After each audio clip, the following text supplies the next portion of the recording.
Mr. Speaker, the first question that I would ask those who want to oppose this motion, are you telling us that National Cereals and Produce Board would go ahead with the budgetary provision given by this House as proposed by the Cabinet Secretary, presented to us?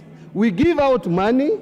This money goes and buys cocoa instead of fertilizer, given to our farmers, and only whistleblowers are able to know. Yet we have a ministry which has a cabinet secretary heading that ministry, and that cabinet secretary is ignorant. But Mr. Speaker, what worries me more is the evidence that is produced before us through a letter that is written by a lawyer, Ahmed Nasir Mohammed. And clearly, Ahmed Nasir is telling us that Mithika Linturi even attempted to subvert justice by trying to dictate or order this particular factory to go and issue a statement. And the evidence is there. The telephone number is there. Calls were made. Safaricom can confirm the same. And that is why I want to plead with this House, Mr. Speaker, that this is a matter that we cannot treat casually.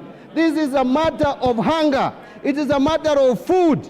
It is a matter of food security in this country. It is a matter that can bring this country to anarchy, as the minority leader said. We must show responsibility. You are elected by your people to come and speak for them. They don't have a voice.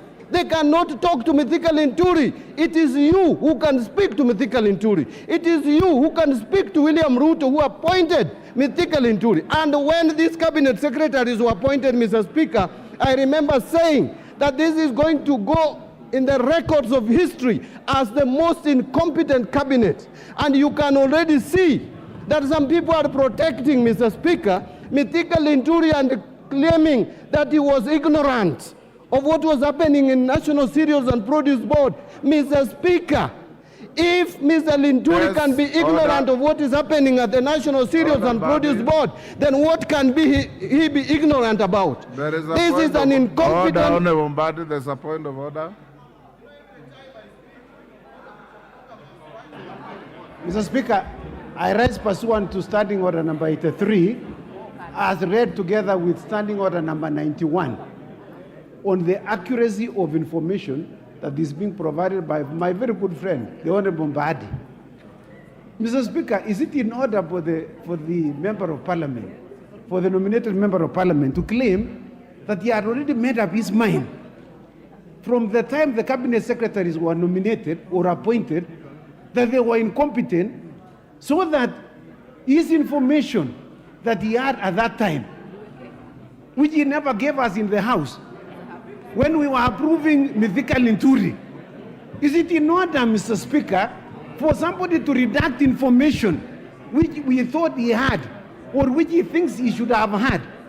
The accuracy of his information, Mr. Chairman, Mr. Speaker, is in fact one thing. He is alleging that in fact the conduct of the president is not at issue here. In fact, if he wants to bring a substantive motion with the issue of the conduct, he should not mention the president. He is not part of the motion that is in the House.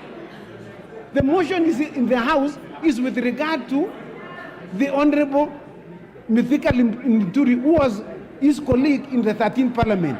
Mr. Speaker, is it in order for him to claim that he had this information but he never gave to the House? That is very misleading, Mr. Speaker. Wind up. Mr. Speaker, you know, Honorable Chepkonga could be older than me by age, but he is not older than me in this House, and I don't know why he's resting so early. You still have time to be here, so don't rust. Please just remain active, focused on what I say.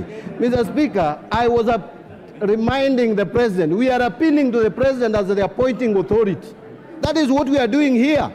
The President has to remove this cabinet secretary from office. We are speaking to him. We are telling him this is one of your incompetent cabinet secretaries. Please hear us. Listen to us. I said this when these cabinet secretaries were being approved. It is on record. I even use words that I don't want to repeat today. So, Mr. Speaker, what I'm saying in a nutshell, Mr. Speaker, as I wind up, I want to plead with this House.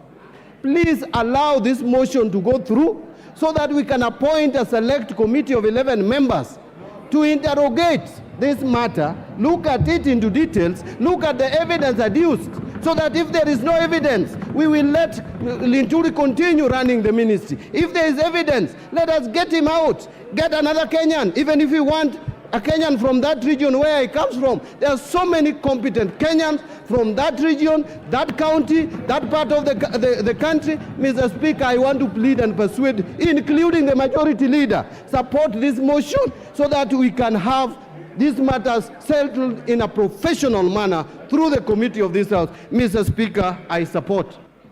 Majority Leader.